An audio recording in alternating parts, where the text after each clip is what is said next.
ನದಿಯೇ ನದಿಯೇ ನದಿಯೇ ನದಿಯೇ ರಾಜನ್ಯಾರು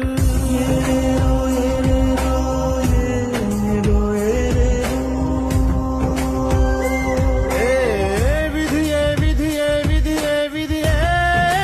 ವೀರನ್ಯಾರು ಒಂದು ಊರಿನಲ್ಲಿ ಒಬ್ಬ ಪರಾಕ್ರಮಿ ರಾಜ ಇದ್ದ ರತಿಯಂಥ ರಾಣಿಯೊಡನೆ ರಾಜ್ಯಭಾರ ಮಾಡುತ್ತಿದ್ದ ತಾನು ತನ್ನ ಪ್ರಾಣನೇ ಪಣವಾಗಿರಿಸಿ ಕಾಪಾಡೋ ಶಾಂತಿ ದೂತನ ಹಾಗೆ ಅವ ಹೆಸರಾದ